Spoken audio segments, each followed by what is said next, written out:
This is part 3 in my series of the Tippit shooting.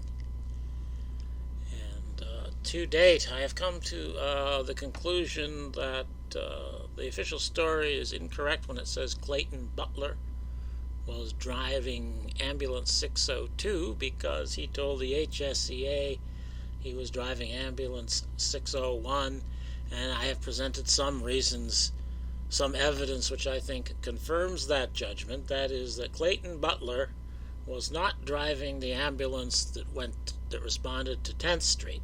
He was driving another ambulance, and I think his story is basically a lie, but he does not lie perfectly.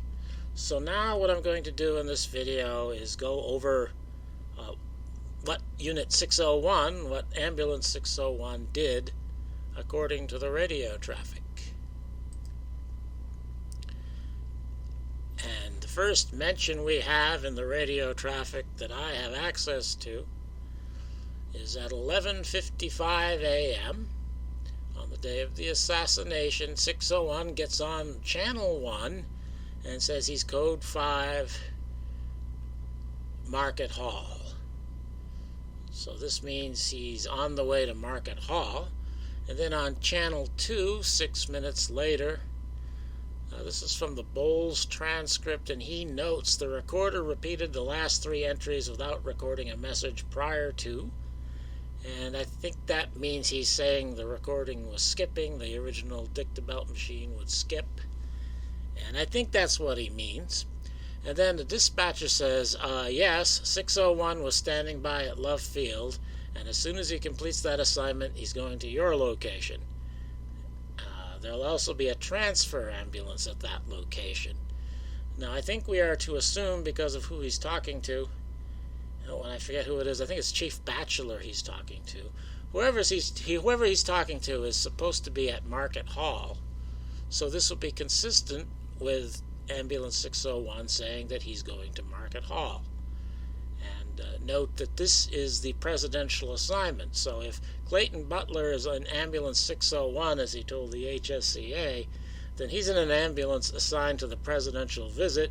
He's not in the ambulance that went to 10th Street. And we might wonder why there's this interest in ambulances.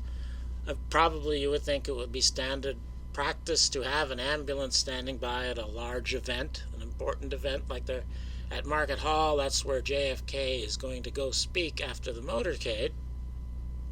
So it might be sensible to have an ambulance on hand.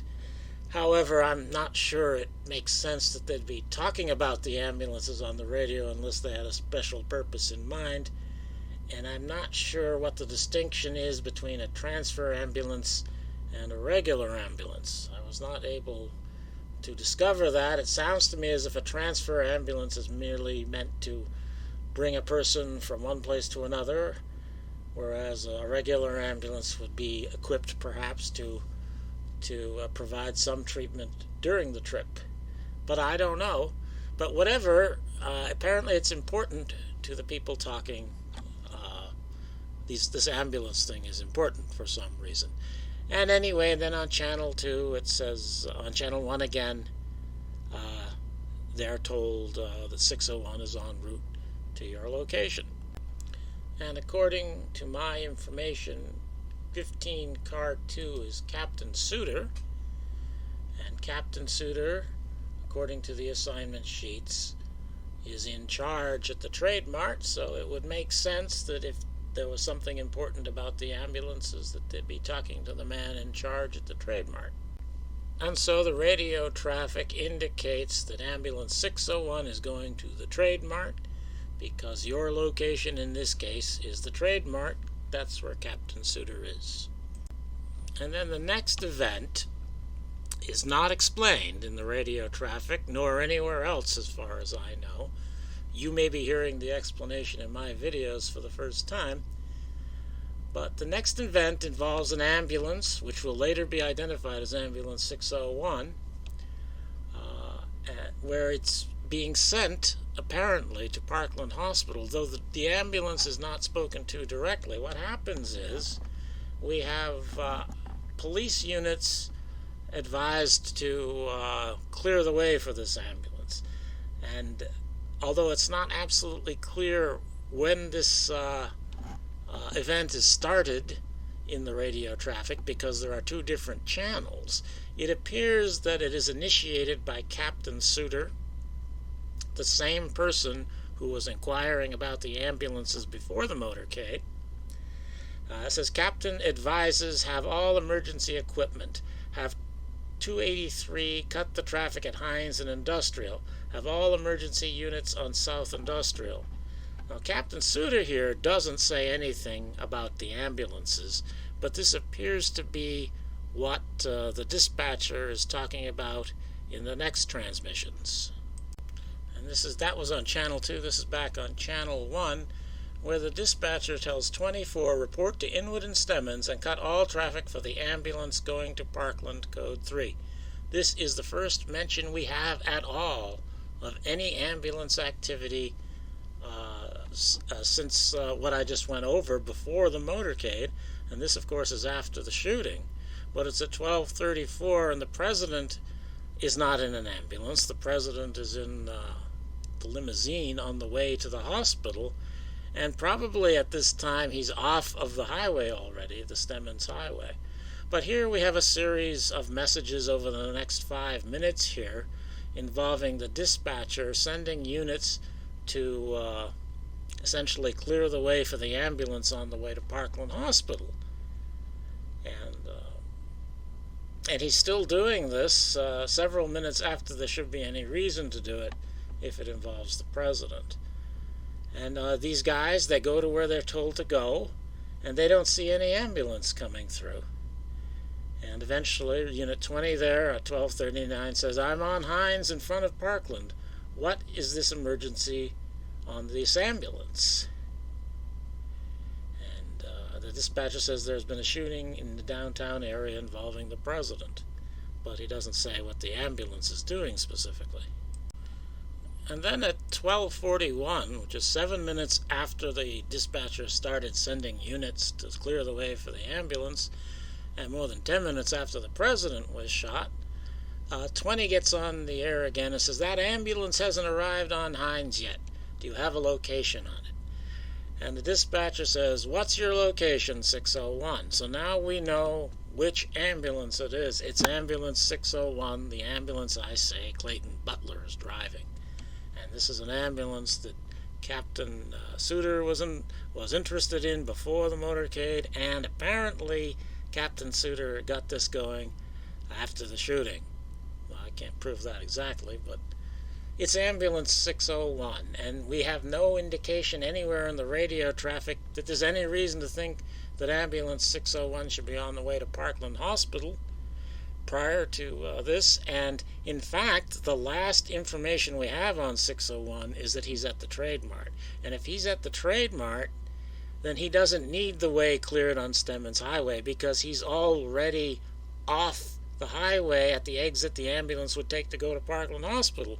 So if the ambulance 601 is where the radio traffic indicates he should be, that is at the Trade Mart, then there's no reason to clear the way for the ambulance to go to Parkland, because he's already off the highway near Parkland. So he reports, 601 reports that he's here at the market, and that's where the radio traffic would indicate he should be. And the dispatcher says, repeat. And I'm going to play this recording because you can hear in the voices that the dispatcher gets disgusted here. And he does repeat. He says, I'm here at the market. And then he says, disregard. And then 601 comes on, even though the transcript does not say it's 601. It's obviously, when you listen to the recording, it's obviously the same voice in the same conversation. But for some reason, whoever transcribed these things didn't want us to know it was the same person, that it was ambulance 601, because why would he think he's at Market Hall and then say, here at Parkland? He doesn't know where he is? I don't think that makes sense. And the dispatcher does not respond. Okay, I'll play that now. 601. What's your location, 601? Here's the market. Repeat. I'm here at the market. It should go in. Here's Parker.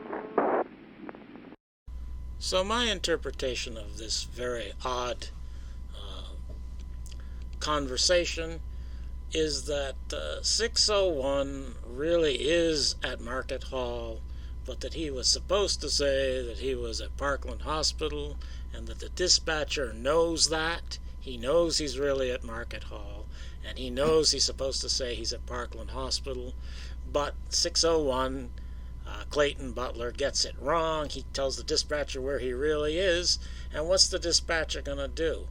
Obviously, in my view, the dispatcher here at least understands that they're making a radio recording that's going to be looked at later, and they want it reflected in that radio recording that ambulance 601 is at Parkland Hospital, that he went to Parkland Hospital. That's why they cleared the way for him to go there, and now he's supposed to say he's at Parkland Hospital, but instead he says he's at Market Hall. The dispatcher knows that's not what he's supposed to say, and he just says disregard. And then Clayton Butler realizes the mistake he's made, and he corrects himself and says, I'm here at Parkland. And what is the dispatcher going to do at that point? He can't acknowledge it. He's going to, he's going to have to ask questions or something. He just lets it go. And then 10 minutes later, somebody has already talked to Clayton Butler, apparently, and he calls in again and says he's where he's supposed to be, standing by at Parkland. 601. 601. Stand by at Parkland. 10-4. 68 clear. 68 clear, 1251. Are you en route to Parkland, 601? I'm standing by here at Parkland.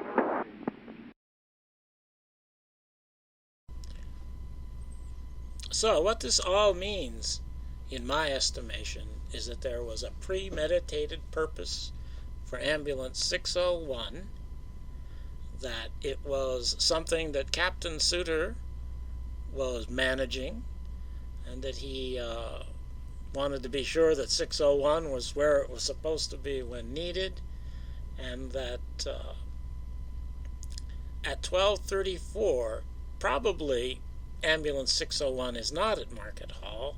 Probably ambulance 601 went to pick up somebody, and you've probably realized if you've been watching my videos, this is going to be J.D. Tippit he's picking up, but he's not picking him up on 10th Street, and that this was a preconceived plan, that ambulance 601 was going to pick up J.D. Tippit at 12:34 and was going to bring him to Market Hall.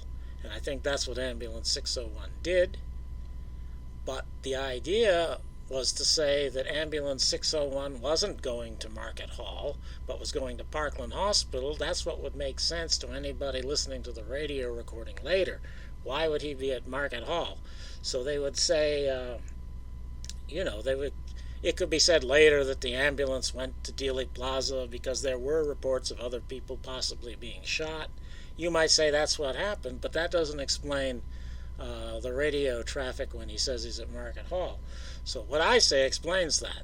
That is, the plan was for him to pick up Tippit, wherever Tippit was, and I'll get to that in the next video, I guess, and to bring him to Market Hall. Tippit is dead, and he's at Market Hall in this ambulance, but to have the radio traffic reflect that he went to Parkland Hospital. And Clayton Butler screwed up and told the dispatcher where he really was, and I think it's a whole charade, because they know this is going to be a radio recording that's going to be available to investigators afterwards. So I think the whole 601 plan here, or all of it that we hear on the radio, is a charade, and they know that this ambulance is going to be picking up J.D. Tippit, and that J.D. Tippit is going to be dead, and that they're going to be holding him at Market Hall until they are ready to deliver him to Methodist Hospital. That's what I'm saying, and I think there's not enough time to say much more here in part 3. 601. What's your location, 601? Here at the market. Repeat. I'm here at the market. It should go in. Here at Parkland.